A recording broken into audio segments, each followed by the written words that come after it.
नमस्कार, मैं डॉक्टर सीमा Sharma S A Sanskrit classes में आपका स्वागत करती हूँ। तो काश्यप ऋषि शकुंतला को उपदेश देते हुए क्या कहते हैं, सा त्वम इतः पति कुलम प्राप्य, कि यहाँ से पति के घर जा कर के तुम्हें किस प्रकार आचरण करना है। तो ये श्लोक इम्पॉर्टेंट है, बड़ा श्लोक जो हमारे 4 श्लोकों की गणना की जाती है, चतुर्थ अंक इम्पॉर्टेंट है। उसमें जो 4 श्लोकों की गणना की जाती है तो इस श्लोक की भी गणना इसमें की जाती है। तो व्याख्या के लिए ये श्लोक हमारा इम्पॉर्टेंट है और अंतिम पंक्ति जो है सप्रसंग व्याख्या के लिए वेरी इंपॉर्टेंट है। ये अक्सर पेपर में पूछी जाती है। चतुर्थ अंक सारा ही इम्पॉर्टेंट है, अच्छे तरीके से आप इसको पढ़ के जाएँ। 2 या 1 श्लोक जरूर इसमें से पूछा जाता है एग्ज़ाम में।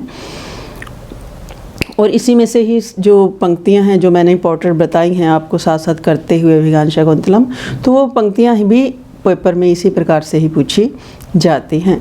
तो महर्षि कर्ण शकुंतला को क्या उपदेश देते हैं, शुश्रूषस्व गुरून् कुरु प्रिय सखी वृत्तिम सपत्नी जने भतुर विप्रकृतापि रोशंतया मास महाप्रतीपम गमय इष्टम भव दक्षिणा परिजने भाग्येषु अनुत्सेकनी यान्ते एवं ग्रहणी पदम युवत्यो वामा कुलस्य अधे। तो महर्षि कर्ण क्या कहते हैं शकुंतला को, शुश्रूषस्व गुरून् कुरु, कि तुम्हें जो अपने गुरुजन हैं यानी जो बड़े हैं, सास ससुर हैं या और कोई बड़े हैं, उनकी क्या करनी है, शुश्रूषस्व सेवा करनी है। सपत्नी जने प्रिय सखी वृत्तिम, और जो राजा की दूसरी पत्नियां हैं, सपत्नी जने माने कि राजा की जो और भी पत्नियां हैं, उन पत्नियों के साथ कैसा व्यवहार करना है, प्रिय सखी वृत्तिम, प्रिय सखी जैसा व्यवहार करना है। तथा भतुर विप्रकृता अपि रोशंतया मास महाप्रतीपम गमय, तथा विप्रकृता अपि, कि तिरस्कृत होने पर भी क्रोध के कारण, रोशनतया क्रोध के कारण, भर्तु पति के विपरीत आचरण करने वाली नहीं होना है, यानी जिस प्रकार पति कहे वैसा ही आचरण करना है। भूयिष्टम भव दक्षिणा परिजने भाग्येषु अनुत्सेकनी, और जो सेवक वर्ग हैं उनके प्रति कैसे रहना है, परिजने भूयिष्टम दक्षिणा भव, कि जो सेवक वर्ग हैं उनके प्रति अत्यधिक उदार रहना है। कैसा रहना है, उदार रहना है। तो यहाँ पर जो हमारा कौन सा प्रत्यय किया गया है, भूजमा इष्ठन प्रत्यय किया गया है। इष्ठन में जब हम बहुत सौ से किसी एक की तुलना करते हैं तो उसमें ये प्रत्यय का प्रयोग किया जाता है। तो भू किसको आदेश होता है, बहु को भू आदेश हो जाता है। भूयिष्ठम भव दक्षिणा परिजने, कि जो परिजन जो सेवक वर्ग हैं उनके प्रति क्या है, अत्यधिक, भूयिष्ठम मैंने अत्यधिक, दक्षिणा भाव उदार रहना है। भाग्येषु अनुत्सेकनी, और अपने भाग्य में क्या है, घमंड नहीं करना है, यानी अपने भाग्य पर भी अत्यधिक घमंड नहीं करना है। क्योंकि इस प्रकार की जो स्त्रियां हैं, एवं युवतयो, इस प्रकार की स्त्रियां गृहिणी पदम यान्ति, गृह स्वामिनी के पद को प्राप्त करती हैं, और वामा, और इसके विपरीत कुलस्य अधे, कुल के पतन का कारण होती हैं। महर्षि कर्ण अपनी पुत्री शकुंतला को विदा करते उपदेश देते हैं कि तुम अपने पति दुष्यंत के घर जाकर अपने बड़ों अर्थात सास ससुर से उनकी सेवा करनी है, और जो दूसरी रानियां हैं उनके साथ प्रेम से रहना है, और अपने पति के साथ भी मधुर व्यवहार करना है, तथा सेवक जनों के प्रति विनम्र रहना है, सेवक जनों के प्रति अत्यधिक उदार रहना है, और अपने भाग्य पर भी घमंड नहीं करना है। क्योंकि इस प्रकार की स्त्रियां ही गृह स्वामिनी के पद को प्राप्त करती हैं। और इसके विपरीत यदि कोई आचरण करती हैं, वामा मैंने कि इसके विपरीत यदि कोई आचरण करती हैं, तो इस प्रकार की स्त्रियां कुल से अधिक, कुल के पतन का कारण होती हैं। तो इस श्लोक में शार्दूल विक्रीडितम छंद है, सूर्य अश्वई मस्जस्तता स गुरुवा शार्दूल विक्रीडितम छंद है, और रूपक अलंकार है। मम्मटाचार्य रूपक अलंकार का क्या लक्षण देते हैं, तद रूपकम अभेदो या उपमान उपमयो, अर्थात उपमय और उपमान का जो अभेद आरोप है उसे रूपक अलंकार कहा जाता है। जैसे हमने क्या कहा कि मुखम चंद्रहा, अर्थात मुख चंद्र है, इसमें मुख और चंद्र के अपने अपने स्वरूप में प्रकाशित होने पर दोनों में क्या है, अभेद का आरोप किया गया है। यानी उपमान द्वारा उपमेय पर आरोपण क्या होता है, रूपक अलंकार होता है। तो महर्षि कानु फिर क्या कहते हैं कि इस विषय में कथम व गौतमी मन्यते, कि इस विषय में गौतमी का क्या विचार है। तो गौतमी क्या कहती है, शकुंतला के प्रति देखती हुई कि एतावान खलु वधुजन उपदेश है, किस प्रकार कि वधुजन के लिए इतना ही उपदेश हुआ करता है। एतावान खलु वधुजनस्य उपदेश है, कि जो वधुजन के लिए इतना ही उपदेश काफ़ी है। शकुंतला के प्रति जाते एतत् खलुम सर्वम अवधार्य, कि इस उपदेश को अच्छी प्रकार से धारण कर लो। यानी जो बातें बताई गई हैं महर्षि कानु के द्वारा, उस उपदेश को क्या है, अच्छी तरह याद कर लो, धारण कर लो, क्योंकि वहाँ पर जाकर तुम्हें इसी प्रकार का ही व्यवहार करना है। फिर काश्यप क्या कहते हैं, पुत्री आओ परिजस्व माम सखी जन्म चय, करो कि आओ मुझसे और सखी जनों के गले मिल लो। तो शकुंतला क्या कहती है, तात एव किम प्रिय सख्यो निर्वर्तिष्येते, कि क्या प्रिय सखियाँ भी यहीं से वापस चली जाएंगी। यानी शकुंतला महर्षि कानु से पूछती है कि हे पिताजी, कि इतेव की किम प्रिय सख्यो निर्वर्तिष्येते, कि क्या प्रिय सखियाँ यहीं से चली जाएंगी।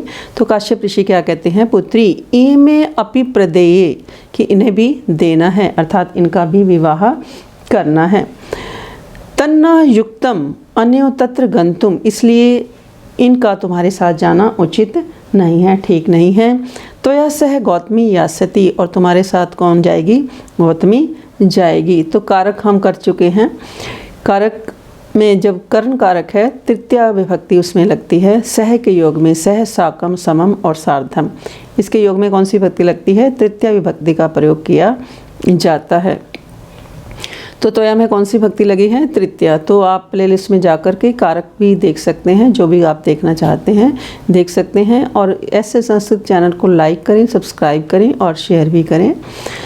तो शकुंतला पितरम आश्लिष्य, पिता का आलिंगन करते हुए, कथम इदानीम तातस्य अंकात परिभ्रष्टा मले तट उन्मूलिता चंदन लतेव देशांतरे धारिष्यामि।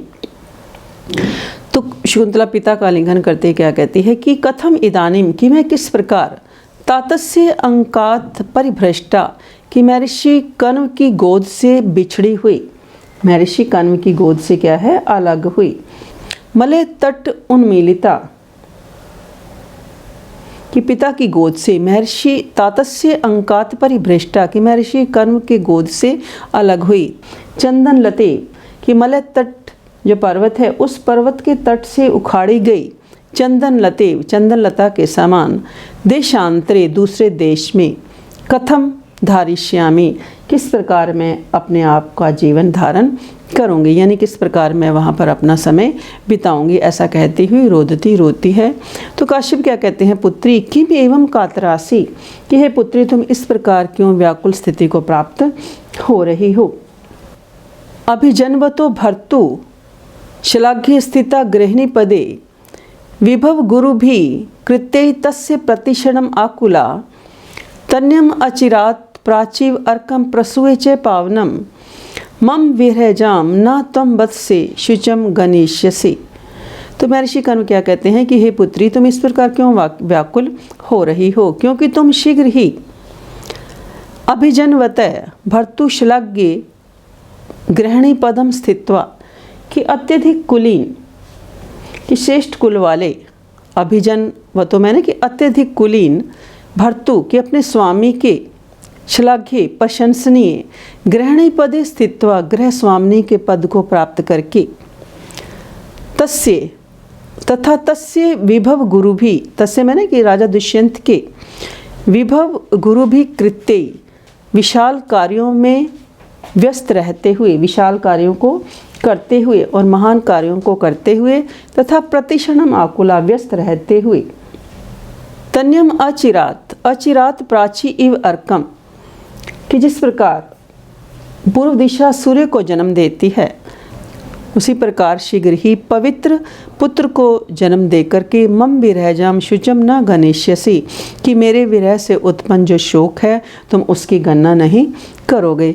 तो ये भी श्लोक इम्पोर्टेंट है पेपर के लिए। अब महर्षि कानुक का कहने का भाव ये है कि तुम्हें यहाँ से अपने पति दुष्यंत के जाकर मेरी विरह से उत्पन्न जो दुख है उसको बिल्कुल भूल जाओगी और तुम उसके राजा के कार्यों में व्यस्त रहती हुई एक गृह स्वामिनी के पद को प्राप्त करोगी तथा श्रेष्ठ पुत्र को उत्पन्न करके मेरे विरह से उत्पन्न जो शोक है उसको भूल जाओगे। ये इम्पॉर्टेंट है श्लोक हमारा पेपर के लिए। तो मम वीरे जामना तम वत्से शुचम गणेश्यसि। फिर शकुंतला पितु पाद्यम पतति, पिता के पैरों पर गिरती हैं। तो इस श्लोक में हरणी छंद है, इसका लक्षण है 17 अक्षरों का ये समृद्ध है। 6, 4, 7 अक्षरों के बाद यति आती है।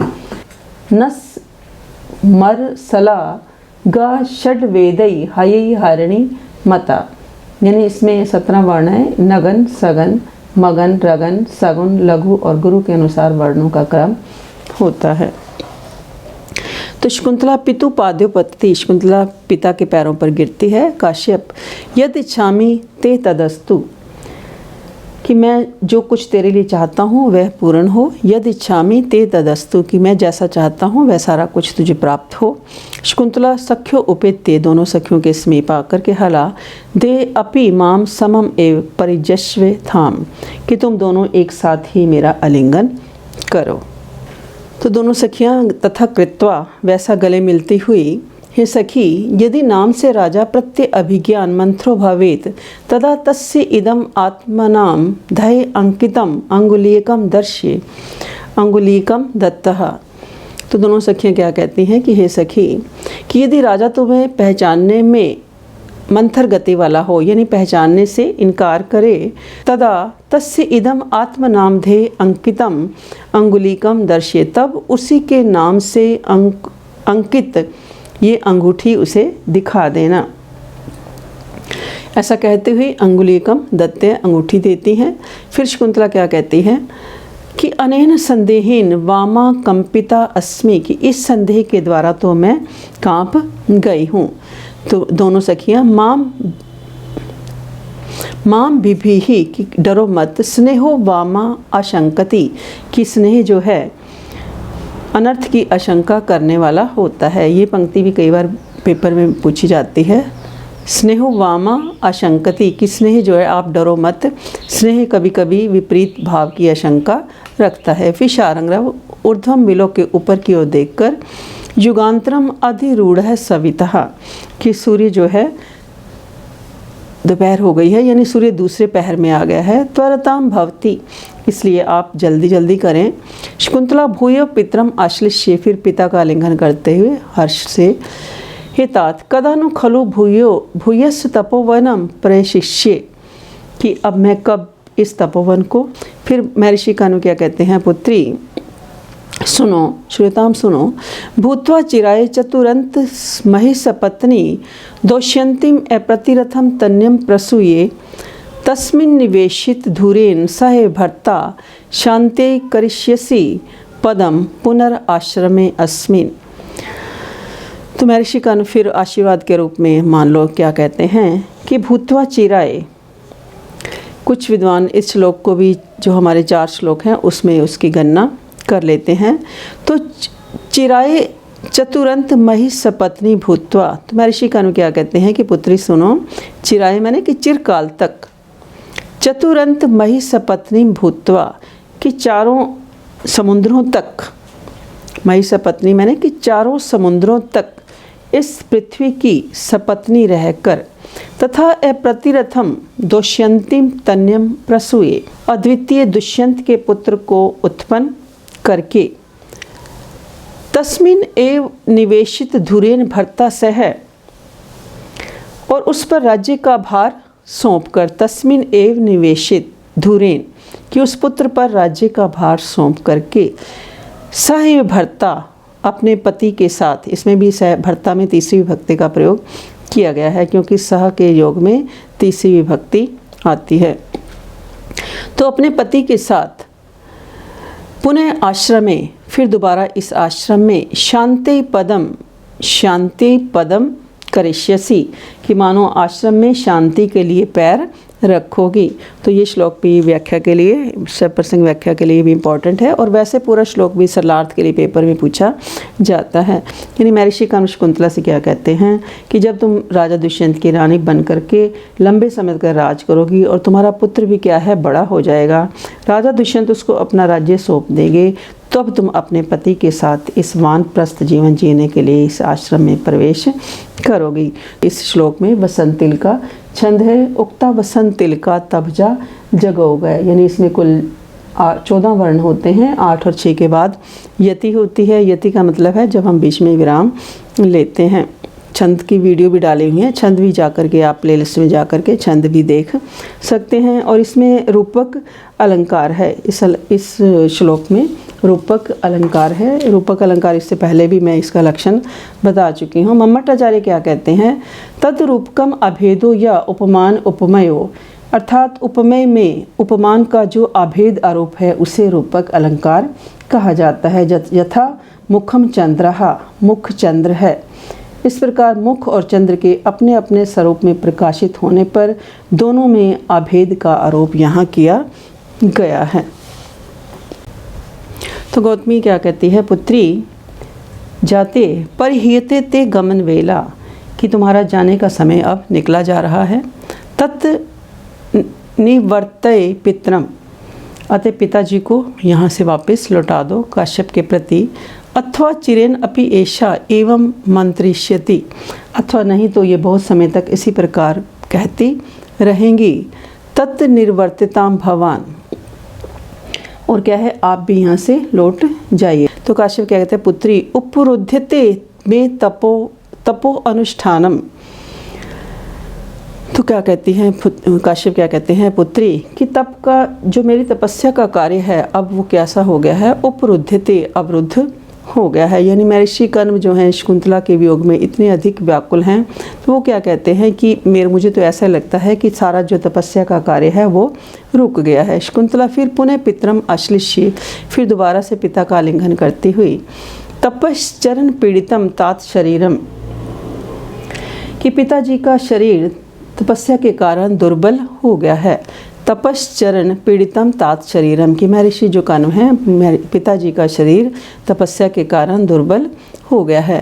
तन माँ अतिमात्रम मम कृतम उत्कंठितुम, और क्या है कि अतः मेरे लिए आप दुखी मत होना। तन माँ अतिमात्रम मम कृतम उत्कंठितुम, कि मेरे लिए तुम्हें अत्यधिक व्याकुल होने की ज़रूरत नहीं है। फिर काश्यप ऋषि स निश्वासम, लंबी सांस लेते हुए, शमम एष्यति में शोका कथम नु वत्से त्वया रचित पूर्वम उटज द्वार विरूढ़म निवार बलिम विलोक्यतः।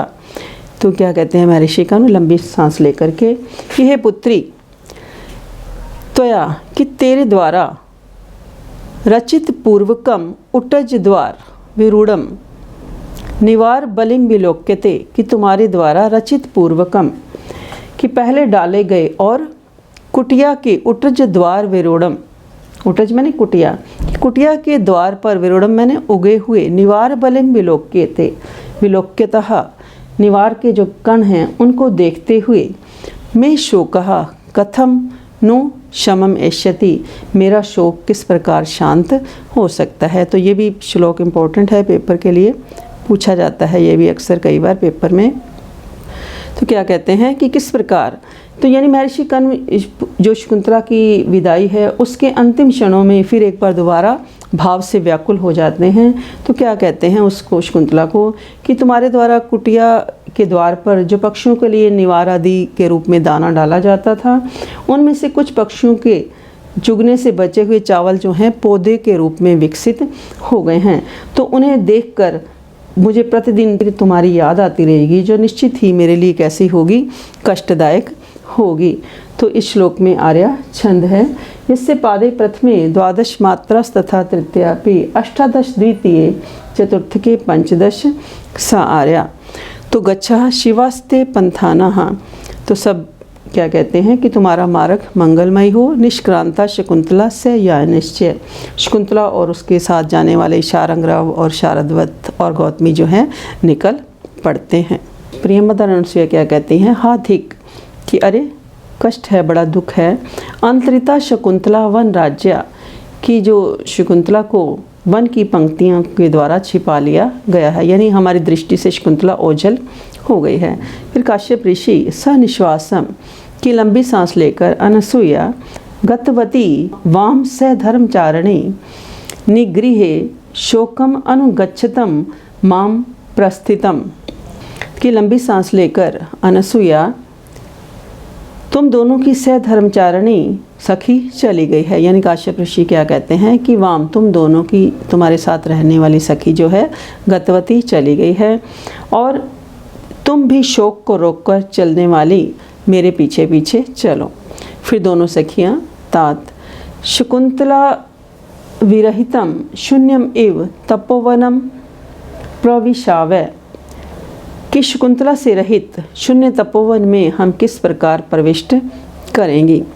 फिर काश्यप ऋषि क्या कहते, स्नेह प्रवृत्तिम एवं दर्शनी, स्नेह प्रवृत्तिम एवं दर्शनी, तो क्या कहते हैं काश्यप ऋषि कि स्नेह जो भाव है इस प्रकार दिखाता है। तो ये पंक्ति भी कई बार व्याख्या के लिए पूछी जा सकती है। यहाँ महर्षि कनु का यदि आपको चरित्र चित्रण आता है, करैक्टर लिखने के लिए आता है, तो उसमें इस प्रकार की पंक्तियाँ जो हैं लिखी जाती हैं। ऐसी पंक्तियों से हमारे नंबर भी अच्छे आते हैं। तो स्नेह प्रवृत्ति एवं दर्शनी, की स्नेह का जो भाव है ऐसा दिखाता है। सविमर्शम, परिक्रम में घूमते हुए और देख करके, अरे शकुंतलाम पति गृहम ऋषिजे लब्धम इदानीम स्वास्थ्यम, तो क्या कहते हैं कि शकुंतला को आज पति गृह भेजकर मैं इस प्रकार मानसिक शांति को प्राप्त हो गया हूँ। यानी इस समय मेरी स्थिति किस प्रकार हो गई है। मानो अर्थो ही कन्या पर किए एव ताम अध्य संप्रेष्य परिग्रह तुम जातो अस्मि सद्यो विशद अंतरात्मा चिरस्य निक्षेपम एव अर्पित्वा। तो महर्षि कण्व क्या कहते हैं फिर कि अर्थो ही कन्या पर किए एव ताम अध्य संप्रेष्य परिग्रह तु जातो अस्मि सद्यो विशद अंतरात्मा चिरस्य निक्षेपम एव अर्पित्वा। ये श्लोक बहुत इम्पॉर्टेंट है पेपर के लिए, क्योंकि ये जो आपके ऑब्जेक्टिव टाइप के क्वेश्चन भी आएंगे उसमें भी इस प्रकार का क्वेश्चन पूछे जाते हैं। तो अर्थो ही कन्या पर किए, तो महर्षि कण्व क्या कहते हैं कि कन्या निश्चय ही पराया धन है। तामध्य परिग्रह तुम संप्रेष्य, और उसको आज पति के घर भेजकर चिरस्य निक्षेपम एव अर्पित्वा, कि मानो चिरकाल तक रखी हुई आज उसको पति के घर भेजकर मानो बहुत लंबे समय तक, चिरस्य मैंने कि लंबे समय तक अपने पास रखी गई धरोहर को कोई लौटा करके मानो मनुष्य प्रसन्न हो जाता है। यानी जिस प्रकार कोई व्यक्ति अपने पास लंबी समय से किसी के धरोहर को रखने के बाद, लौटाने के बाद कैसा हो जाता है, शांत चित्त वाला हो जाता है, उसी प्रकार महर्षि कण्व क्या कहते हैं कि कन्या निश्चय ही पराया धन है, और आज उसको मैं अपने पति के घर भेज करके बहुत ही स्वास्थ्य का अनुभव कर रहा हूँ। तो यहाँ पर महर्षि कण्व के कहने का भाव ये है कि महर्षि कण्व क्या कहते हैं कि पुत्री शकुंतला को उसके पति दुष्यंत के यहाँ भेजकर मैं अत्यधिक संतुष्ट हूँ, कि जिस प्रकार किसी रखी गई धरोहर को क्या है उसके स्वामी को लौटाने पर व्यक्ति क्या है शांत चित्त वाला हो जाता है, निश्चिंत हो जाता है। उसी प्रकार मैं शकुंतला को भी पति के घर भेज करके आज निश्चिंत अवस्था को प्राप्त हो गया हूँ। तो इस श्लोक में उपजाति छंद है। उपजाति छंद में इंद्रवज्रा और उपेंद्रवज्रा दो जो छंद हैं, इन छंदों के मिश्रण से उपजाति छंद का निर्माण होता है, और इसमें उत्प्रेक्षा अलंकार है। मम्मटाचार्य इसका लक्षण देते हैं, संभावनम अथ उत्प्रेक्षा प्रकृतस्य समेन यत्, अर्थात जिस प्रकृति की उसके समान उपमान के साथ तादात्म्य संभावना होना उत्प्रेक्षा कहलाता है। चतुर्थ अंक हमारा समाप्त होता है। आज के लिए इतना ही। जय हिंद, जय भारत।